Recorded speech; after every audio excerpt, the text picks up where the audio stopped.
Hey, what's up, everybody? Time for another game theory video. If you like the videos, like, sub, silly, comment, share, support the channel if you can. I appreciate it. Thanks. Super chat, PayPal, super like, whatever. It helps the channel if you do. Thanks. So I want to make another video talking about how this combo right here, how the dust loop saved Guilty Gear, turning the series from a series that was just surviving to a series that is actually successful even to this day. Although perhaps successful for different reasons. But once you got to XX, you're like, whoa, this is a important fighting game in the history of fighting games now, right? And it became like that because you could see the Street Fighter and Guilty Gear, right?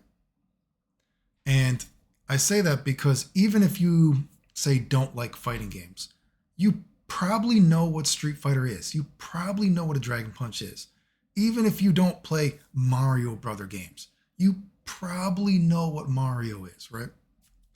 And what I say that is, even if you are, just casually watching a fighting game, when Soul became in the competitive narrative of the game, you could finally see, whoa, there's some Street Fighter and Guilty Gear. Because before that, if you were to think about the competitive nature of Guilty Gear, let's say Guilty Gear X, you would probably think of Johnny and the Mistrap, right? And you would probably think of some FDC Infinites.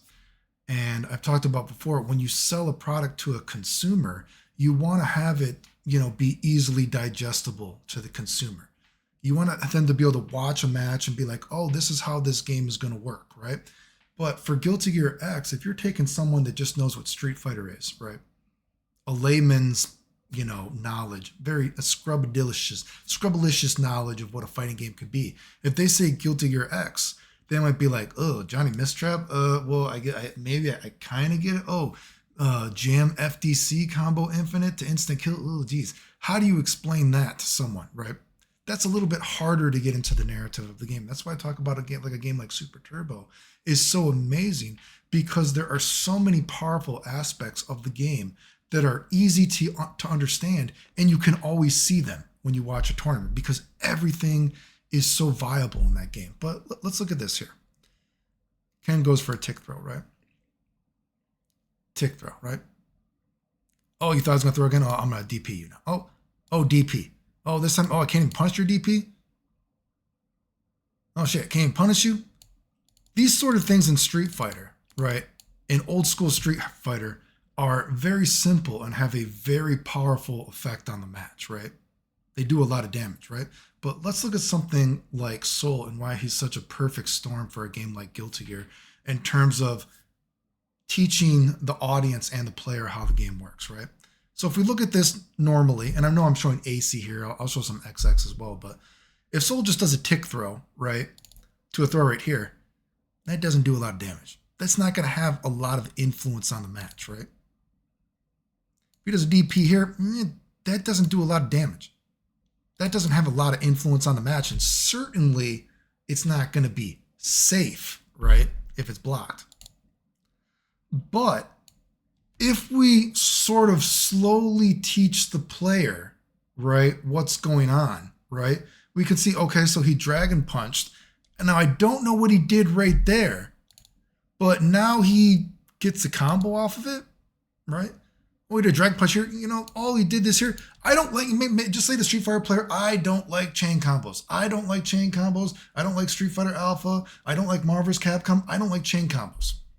And then they see this and they're like, oh, it does. And you're like, oh, so it's a link? And you're like, oh, okay, I like Street Fighter because I don't like chain combos. You know what I mean? So I like Street Fighter having links. So you're telling me, oh, Soul's doing a link? You're selling me on this a little bit right now, right? And of course, if we're going to go to like a game like AC, whatever, maybe you're doing a Sidewinder loop, right? Now, if we watch this right here, say he RCs, and you're like, oh, wait. So even if it doesn't hit, although it's not exactly the same like Street Fighter in terms of making a Dragon Punch save, because the Dragon Punch might just be safe against most characters, let's say, not every character, but most characters from a specific distance, right? You might be able to be safe. You're like, oh, so if I use a little bit of meter, I might be safe, right? And you see what I'm already trying to play around with you here? This is super fucking simple. This is Street Fighter 2 throw Dragon Punch mix up. Even if you don't like fighting games, even if you've only played Mario Brothers or something, even if you only played Sonic, even if you only played Mega Man, you probably got a little bit of knowledge because Street Fighter is not only the most important fighting game of all time, it's one of the most important video games of all time.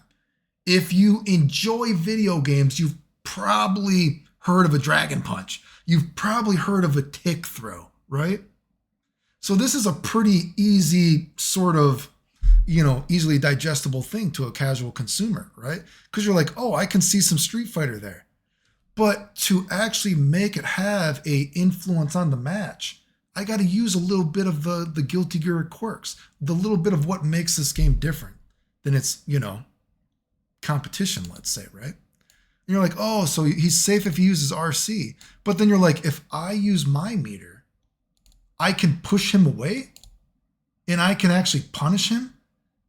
Do you see what a simple concept this is to understand, even for like a baby brain? You're like, oh, okay, so there's an FD thing. And then you even get into the ideas of like how the guard meter works and everything like this. This is all very, Guilty Gear is not that complicated of a game if you actually think about it, right? You're like, oh, so wait, this throw Dragon Punch mix up. If I do the green block too, his tick throw doesn't work. I know what a tick throw is in Street Fighter. I can see this, right? Do you see this sort of simple idea of what makes a character like so powerful is sort of a Street Fighter mindset? When you think about going back to what I showed Street Fighter 2, tick throw, Dragon Punch, tick throw, tick throw, tick throw, Dragon Punch, right? Soul has a little bit about that. And when you got to a game like XX, because he's actually finally a competitive character, you're going to see matches of him being played. Yes, there's characters like Eddie, and it's going to be like, whoa, totally over my brain, But Soul is still a competitive character in the game that he's going to be shown enough that you're like, okay, that's Street Fighter, and I can learn the game in little baby steps, right? It's not complicated.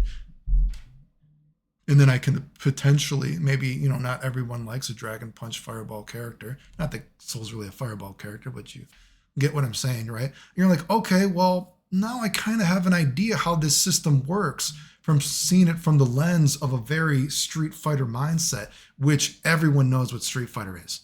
Now I can apply this knowledge to maybe a character that I do want to play, right? Then maybe you're like, oh, so wait, oh, there's also instant blocking, so I don't have to just use that block. And you're like, okay. And you're like, okay, but what if he green blocks? How do I get around that? And you're like, oh, there's FRCs? And you're like, okay, this is a little bit above me now, but I'm still learning in steps, right? It's not totally blowing my brain. It's not impossible to comprehend, right? Let's look at, we even say like this. Again, let's say if that's why, and this is an example of why I show that, there's a lot of goodwill in a game like Guilty Gear. And Guilty Gear is almost a sort of progression of a more, I don't want to say necessarily more technical, because I do think Guilty Gear in many ways is actually more simple than Street Fighter. But let's say if you were to think about, oh, what would Street Fighter be like if it was more crazy? You might think of Marvel. And one of the problems I've talked about Marvel is, why do you have a game that has so many weird, crazy mix-ups, but then you have Dragon Punches are blockable?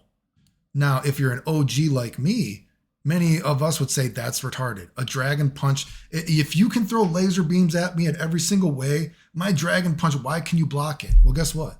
You know what a game like Guilty Gear did for this? They're like, well, yeah, you can't block normal moves. You can't block a DP. You actually have to use meter to do it, right? Is that easily digestible while still sort of trying to protect and appreciate what fighting games used to be? Unlike we get to a game like Guilty Gear Strive, where they were shilling the game, it was going to be the most risky game ever to jump in. And I was like, there's no reason to believe that if you look at it, right? You can block everything. And remember, it was a year and a half of beta tests, where you could actually chicken guard every single thing and punish the guy. And I was like, this game is retarded. Like, I don't know what ARC's systems works is shilling people, trying to say it's going to be the most risky game ever to jump in. You don't even have to FD to block these moves. And every single move you could chicken block and you could punish the guy. It was absolutely retarded, right? It wasn't even until the final beta where they finally added a little bit of recovery, right? Still don't have to FD though, but if we go to a game like this, right? And that's why I say, again, look at this.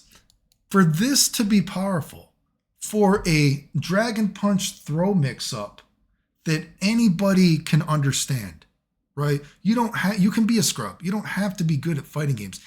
Everybody can understand this sort of tick throw mix-up in a game like Street Fighter 2, right? Let's go back to it here. Everybody can understand this. This isn't rocket science. But because the game doesn't have as many big combos, right? This has this simple quotation thing, has a drastic influence on the match. Whereas if we get to this is a simple thing. But to make this simple idea effective and competitively viable to the point that it's in the competitive, narrative of the game, you have to learn a little bit of Guilty Gear, right? And you learn Guilty Gear in such little baby increments. My English is bad, right? You're like, whoa, I understand this. This is Street Fighter. Did you get what I'm saying? And that's why I say that like a game like Guilty Gear X was such a perfect storm for Guilty Gear, because before that, Mistrap and FDC Infinite, if someone only knows what Street Fighter is, they're just going to be like, oh God, well, I like the rock and roll soundtrack. Oh, I like anime, but they're going to be like, this is just above me. I can't do these FDC Infinites. Again, not everybody has amazing execution to do this. Hell, the fucking community nowadays, you got to button bind and macro everything to do anything. You know what I mean? Like, Jesus Christ. Can you imagine? Oh my God. It's funny. Can you imagine Guilty Gear can you imagine if like this Guilty Gear came out nowadays when, you weren't allowed to button bind and macro everything? No one would have ever played it. Apparently people are so retarded nowadays, but this is why I say, it went from a series that was just surviving because it was different. It had its own unique vibe. And you could see there was a little bit more to it, but it just was not easily digestible enough to a, more massive, broader scope of audience. And then once you got to a game like XX, you're like, wait a second. People could see, they're like, oh, that's kind of Street Fighter. Look at Daigo. Daigo started playing it. You're like, oh, this is kind of Street Fighter. And I've said before, if you don't like Street Fighter, you don't really like fighting games, I don't think. You have to be able to appreciate where the genre came from. And, you think about nowadays, you get the games like Strive, you can just block everything in the air. They don't even want a Dragon Punch to be RCable. Oh, God forbid an invincible move. Let's have a mechanic that it works 99.9% of every other move in the game, but we don't like Dragon Punches. Does that make any sense? No, it doesn't. What kind of game makes specific rules for, I don't like this kind of character? I don't like this kind of character. Well, maybe your game system is just flawed, or you should not be in charge of this product. Anyway, if you like the videos, like, sub, comment, share, support the channel if you want. I appreciate it. Thanks. The end.